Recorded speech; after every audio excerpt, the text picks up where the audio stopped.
तो hello guys, welcome back to another video. आज मैं बायो की वीडियो नहीं डाल रहा हूँ, मैं एक अपडेट दे रहा हूँ अपना और अपने दोस्तों का कि आपको पता होगा कि मैं चाइना से MBBS कर रहा हूँ, जिसका फिलहाल 4th ईयर चल रहा है। कौन सी यूनिवर्सिटी में अपन? Kunming medical university. जी, कुनमिंग मेडिकल यूनिवर्सिटी में है हम। ये यूनान प्रोविंस में पढ़ती है और हम लोगों का 4th ईयर चल रहा है। और जैसा कि आपको पता होगा कि कोविड सिचुएशन आ गई थी चाइना में, फिर वो इंडिया में भी आई, लॉकडाउन लगा, वेव चले और वहाँ से हम कोविड के दौरान वापस इंडिया आ गए थे। अपन वापस क्यों आए थे? क्या हुआ था ऐसा? तू क्यों आया था? मैं तो आया था अपनी दवा लेने तब तक लॉकडाउन लग गया। कुछ लोग अपनी दवा लेने आए थे, कुछ लोग छुट्टियां मनाने आए थे, पर फिर जो लोग रुक गए थे उनका जाहिर सी बात है, उस वक्त कोविड आ गया तो सब लोग, मैं और मेरे कुछ दोस्त उसके बाद भी वापस कुछ लोग अपना लॉन्ग डिस्टेंस भी सही करने आए थे। हाँ, कुछ लोग उन सब चीज़ों के लिए भी आए थे। हुआ ये कि फिर उसके बाद में लॉकडाउन लगा, वीज़ा सर्विसेज सब बंद हो गई अचानक से। 3 साल तक चाइना वीज़ा इशू नहीं कर रहा था। अभी 2-2.5 महीने पहले इन्फॉर्मेशन आया कि चाइना वीज़ा स्टार्ट कर रहा है। तो उसके बाद कई यूनिवर्सिटीज़ ने अपने अपने रेगुलेशन निकाले कि हम बैच वाइज बुलाएंगे, पहले 14, 15, 16, 17, 18, 19 ऐसे करके बैच। और हमारी यूनिवर्सिटी ने भी पहले से 14 बैच को बुलाया था, NOC दी थी। लेकिन अभी मेरे हिसाब से 15 दिन पहले हम सबको भी NOC मिल गई और उसके बाद कहा गया कि आप लोग अपना वीज़ा अप्लाई कर लीजिए और आप आ सकते हैं। बट फ्लाइट्स का क्या हाल है कश्यप अभी? फ्लाइट्स का तो देखो मतलब महंगी है, मतलब नॉर्मल टिकट्स का क्या होता है? नॉर्मली हम कैसे गए थे? नॉर्मली देखो कि मतलब डायरेक्ट फ्लाइट्स होती है कुनमिंग, मतलब दिल्ली से कुनमिंग की। तो वो पहले मतलब सेंडोंग नाम की एक फ़्लाइट थी जो तकरीबन 16,000 में ख़त्म हो जाता था उसका मतलब काम तमाम। अभी कितना लग जाएगा अगर अभी हम जाते हैं तो? अभी अगर आप जा रहे हो दिसंबर से पहले जा रहे हो तो आपका शायद लग जाएगा 60 से 70,000। और उसमें फ्लाइट्स अभी शायद इंडिया चाइना के बीच में डायरेक्ट फ्लाइट स्टार्ट नहीं हुई है। और अभी हम या तो बैंकॉक से जा सकते हैं, श्रीलंका के थ्रू जा सकते हैं, जिसमें बेस्ट रूट जो है वो बैंकॉक का है। और उसमें भी जो एक्चुअली एक्सपेंसेस है वो बहुत ज़्यादा ही लग रहे हैं। New active in the video.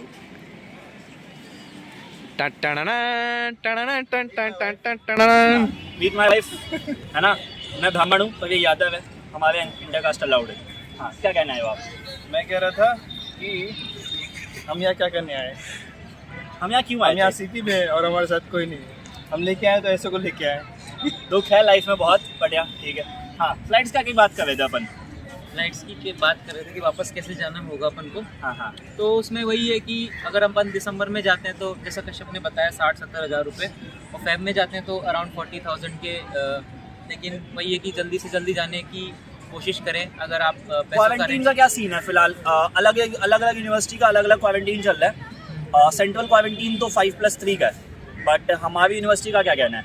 हमारी यूनिवर्सिटी का कहना है 8 डेज़ क्वारंटीन इन होटल्स, और उसके बाद में जो 14 डेज़ वो हॉस्टल में रहेंगे। तो अभी जो पैसा लगना है वो उसका कंफर्मेशन नहीं है, बट 8 डेज़ के तो 328 RMB जो है वो हमारे लगने ही लगने हैं पर डे के हिसाब। अप्रॉक्सीमेटली पूरी क्वारंटीन में कितना लग जाएगा यूनिवर्सिटी? पूरी क्वारंटीन में तो 1 लाख अराउंड लग ही जाएगा।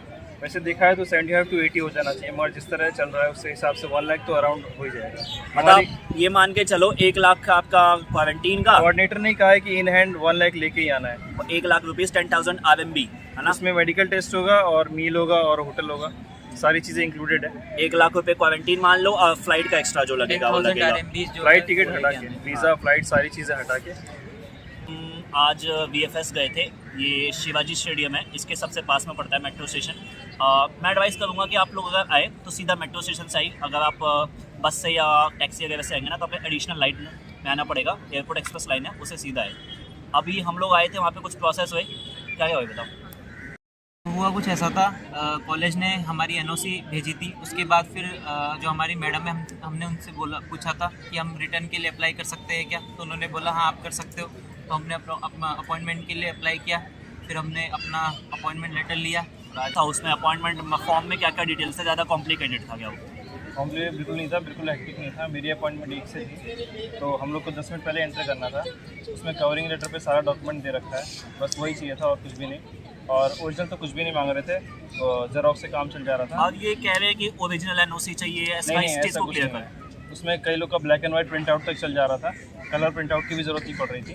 ऐसा कुछ नहीं। अगर बहुत कुछ बोलते भी हैं तो ये बोल सकते हैं कि हमारी एम्बेसी को हमारा जो लिस्ट है, नेम लिस्ट, वो दे रखा है कॉलेज ने, वो इतना बोल सकते हैं। हालांकि हमसे ये सवाल भी नहीं किया था, तो हमारा काम हो गया था। ऐसा कोई क्वेश्चन नहीं। अब रोक तो कई लोगों का मेरे को भी ये डाउट था कि इसमें ना पैसों का भी कुछ चल रहा था। कुछ लोग कह रहे थे 6,000 लग रहा है, कुछ लोग 8,000। पोस्ट का भी कुछ इशू था, क्या क्या इशू था सर? नहीं, इतना कुछ है नहीं। मतलब अगर आपको बाय पोस्ट लेना है तो शायद आपको 2700 रुपये लेने पड़ेंगे एक्स्ट्रा। उसका बेसिक क्या था? बेसिक से स्टार्ट कर। बेसिक से मतलब देखो कि पहले आपको पैसे देने हैं 5,716 रुपये, है ना। तूने कितने दिए? मैंने 5,720 दिए। 4 रुपये का नुकसान। 4 रुपये का नुकसान है, पर वो छुट्टे नहीं देते, मतलब है ना। 100 से ज़्यादा होगा तो आपको छुट्टे मिल जाएंगे। तूने कितने दिए नीरज? एग्जैक्ट 5,716 रुपये। 4 रुपये बचा 6 लिए। रुपये मेरे भी 4 का नुकसान है। हाँ, मतलब 4 का मेरा भी नुकसान है, चल जाएगा इतना तो यार। यहाँ कोई है जिसका 100 का नुकसान भी है। हाँ, यहाँ पे यहाँ जो पे कैमरा मैन है उसका 100 रुपये का नुकसान हुआ, 5800 रुपये दे वो के आया। पैसे कभी हाँ। चेंज वापस नहीं करता है। तो बस बेटर चीज़ ये है कि exact आप ले जितना जाए। अमाउंट है उतना ही लेके आए। और वो एक्स्ट्रा का क्या कह रहे थे करेक्शन के? हाँ, तो करेक्शन का क्या है, मतलब अगर आपका मतलब फॉर्म में अगर कुछ करेक्शन करना है तो आपका शायद 2200 के आसपास लेगा एक्स्ट्रा, है ना। वो एक्स्ट्रा में आ जाएगा फिर सर्विस, क्योंकि आपकी वीज़ा की सर्विस होती है। Premium service. प्रीमियम सर्विस में चले जाओगे, मतलब आप directly आपको एक्स्ट्रा अगर कुछ साइज सिग्नेचर में या फिर फॉर्म में कुछ डिटेल में आपकी कोई गड़बड़ है तो आपको फिर एक्स्ट्रा सर्विस, प्रीमियम सर्विस लेनी पड़ेगी और उसको करेक्शन करने के लिए आपको 2200 रुपये चार्ज लगेगा।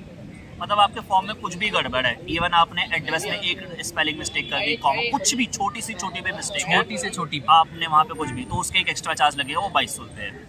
इवन नंबर का भी खेल है। मतलब अगर जैसे डेट भी अगर गलत हो जाती है, मतलब आप 08 की जगह अगर आपने 09 भी कर दिया तो उसमें भी आपको 2700 देने पड़ेंगे। मतलब एक नंबर की भी गलती नहीं होनी चाहिए। तो बेस्ट ये है कि आप जो भी अपना फॉर्म है इसको 100% एकदम क्लियर करके चले कि हाँ इसमें कोई भी मिस्टेक नहीं है। सभी डॉक्यूमेंट्स इन हैंड रखें। एक बेस्ट एडवाइस मैं दूंगा कि मतलब अब इनका थोड़ा मूड वाली बात भी होती है, इनका मूड कैसा है, तो कभी कभी गुस्सा हो जाता है कि नहीं तुम सही से नहीं दे रहे, तो फॉर्म को इन हैंड लेके चले, ज़्यादा कॉम्प्लिकेटेड ना करें, एक्स्ट्रा चीज़ें बिल्कुल मत लाए। कुछ लोग कह रहे थे मम्मी पापा का आधार कार्ड ले आओ, उनमें एड्रेस मिस्टेक है, ऐसा कुछ नहीं है, सिर्फ आपके डिटेल्स वेरीफाई होंगे, वो सब सही होने चाहिए। फिर हमने फॉर्म वॉर्म जमा करा दिया, पेमेंट हो गई, फिर वहाँ से हमको निकाल दिया गया, मतलब निकाला गया हम लोग आ गए खुद से। और फिर आगे का प्रोसीजर क्या नहीं बच्चे? तो हम वेट कर रहे हैं अपने वीज़ा के लिए, जो हमको 13 डेज दिया हुआ है। अब उसमें बाय पोस्ट का ऑप्शन है, उसके लिए बोले 10 डेज लगेगा, तो हमने बाय पोस्ट चूज़ नहीं किया। और चार्ज उसका था, जो बाय पोस्ट का चार्ज था, तो उसमें 2700 बोल रहे थे लगेगा। हमने तो रिसीव का ऑप्शन डाला है सेंटर से, तो हम 13 को रिसीव करेंगे। उसमें आप चाहे तो किसी को दे सकते हैं, अपने फ्रेंड को, वो रिसीव कर लेगा। उसको जो पेड वाली रिसिप्ट है ओरिजिनल, वो उसको ले जाना होगा सेंटर पे, तो वो रिसीव कर सकता है। ऐसा नहीं कि आपको वहाँ प्रेजेंट होना है। अबाउट अपडेट रिगार्डिंग अभी जो हमारे साथ चल रहा है, और कुछ टाइम में कुछ लोग दिसंबर में जाने का प्रेफर कर रहे हैं, बट ऐसा सुनने में आया क्योंकि जनवरी में वहाँ पे स्प्रिंग फेस्टिवल होता है, तो हमें रिकमेंड किया कि फैब में आओ या दिसंबर में आओ। तो आगे जो भी होगा मैं वीडियो के थ्रू अपडेट करता रहूँगा। आपको और भी किसी का NOC के रिगार्डिंग या वीज़ा एप्लीकेशन के रिगार्डिंग या और भी कोई हेल्प चाहिए हो या आपको कोई क्वेश्चन हो तो प्लीज़ उसे कमेंट करें। For more quality content subscribe to my channel.